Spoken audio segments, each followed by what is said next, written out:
Hey fam, so in this video I wanted to share some thoughts on how you can believe in yourself more and not be so scared to try new things. So I was like reflecting, how did I become this way? And honestly, like so many things in my life, it comes back to my time in the convent.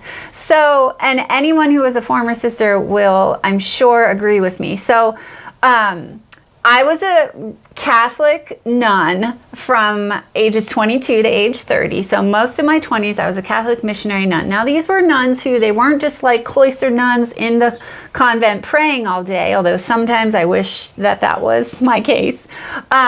We actually were out and about. Missionary means you go out to the people, like you're out and about. And so we were actually very busy nuns. We were always missioning and serving and going here and there and doing everything. And a part of the whole like spiel with the nuns was that like you were kind of always open for the missionary adventure. And what that meant was, obviously entering the convent,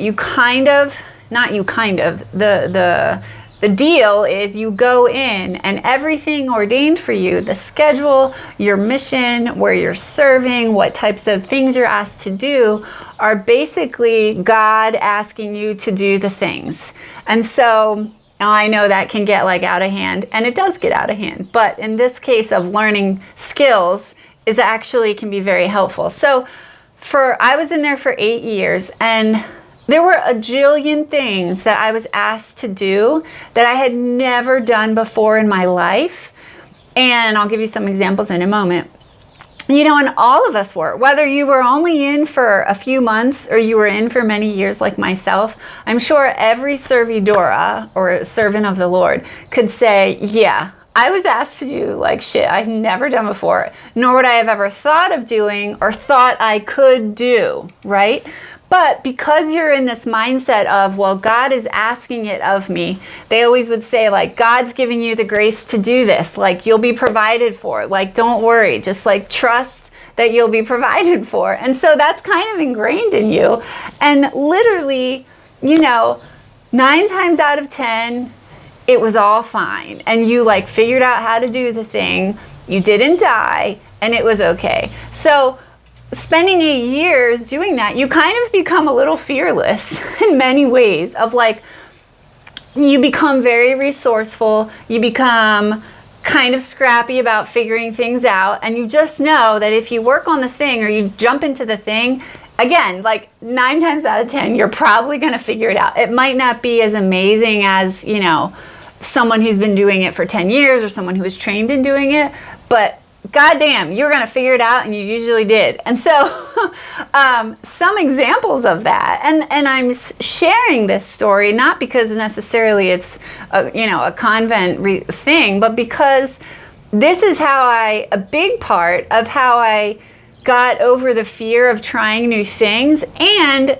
started and like grew in believing in my own capabilities to figure shit out, to do new things, to take on any task, to find the resources, whatever it was. It after you do it for 1,200 times and you don't die, that doing new things isn't really that scary. That learning new skills, you're really freaking capable of doing that. So some examples, just to give you a few.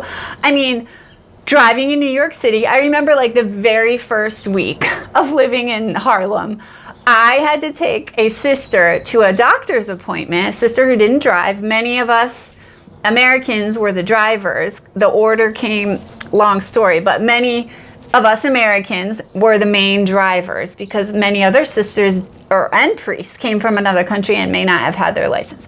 So driving a minivan, bringing this sister across, like from Harlem, somewhere into Brooklyn, somewhere across like a good hour and change. Well, let's be honest, everything in New York is like an hour and change.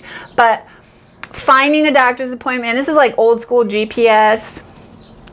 And I had just moved there. I was a good driver. I had driven vans and catering vans and all these things. I did not know my way around New York City at all. And I wasn't really a city girl, but I did it, and it was fine. And now I am proud to say that I drove in New York City for 4 years. And so I pretty much feel like I can drive anywhere. Cooking for many people. First of all, I never really was a great cook, and I didn't like cooking. But in the convent, you live in community. And so especially in the first few years, you may be cooking for, you're cooking for your whole class. We each take turns. And so cooking for 8 people, 15 people, 20 people, yes, you have a sister who's kind of in charge of the overall kitchen and guiding you, but you're actually the one who makes the food. You're the one who makes sure the food doesn't get burnt or overdone or isn't undercooked and all of these things. And so, yeah, learning to cook for that many people. Another task was, so I was the liturgist. I played the piano and then the organ. And I was always in charge of music, even though I hadn't sat down at a piano since I was in like 9th grade, and then I started to play again at like age 22. Eventually, because sometimes you're the only one who may have any even small slither of a skill, you're in charge of all of the things. And so, all of a sudden I was in charge of planning music for the whole ceremony of, mass or prayer or whatever.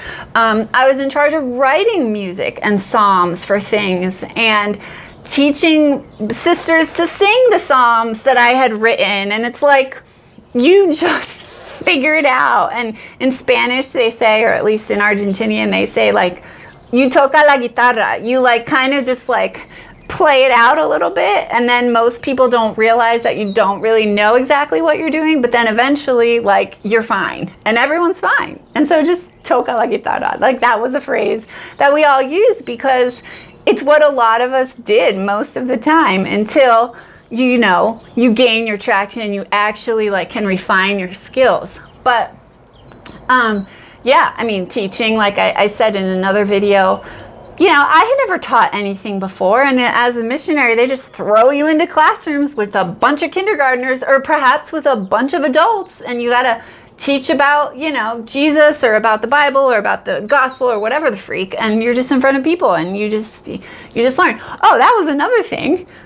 Another thing that we were thrown at so in New York City, we would go and visit the elderly and bring them communion or bring them, read the Bible on a Sunday or whatever.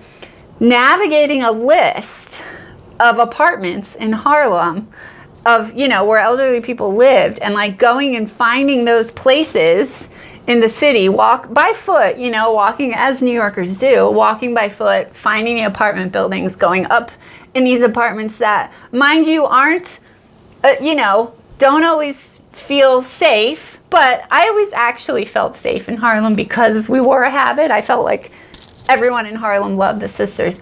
But navigating Harlem on foot and finding, elderly people in these huge, New York apartment buildings are so huge and so massive.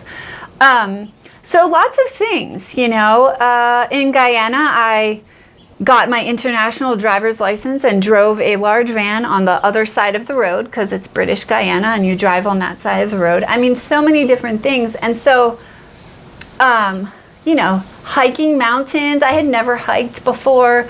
Putting up tents, starting, bonfires when you're camping, all of these things. So many of us, had never done before. But when you just like throw yourself out there and you're just like, well, just gonna try it, you kind of learn that there's really like, usually you're not gonna die when you try something new. And usually when you try something new, you can probably figure it out. You know what I mean? So if you're like someone if you're feeling stuck or if you're scared of trying something new, whether that is applying for a different job or even if it's just a new hobby or like going on a dating app or whatever it is, know firstly that you're not usually going to die, because it's the fear, right? Like we're like mortified or we're going to die. But secondly, like, know that, you believing in yourself is like 85% of the game. And then, you actually usually figure it out and like do the thing and make it work. So, and then you have a whole skill set that you can like put on your tool belt, whatever it's for, whether it's for life or it's for a job or whatever. It's just a valuable thing. It helps you to walk through life not fearful, because you're like, oh, I can figure out like 95% of the things. You know what I mean? So, and it builds your confidence, because then when you have confidence, it's like, you know, that shifts your energy and you walk around with good self-esteem because you know you can figure the things out. And it helps you believe in yourself, which is like half the battle in life. So do that.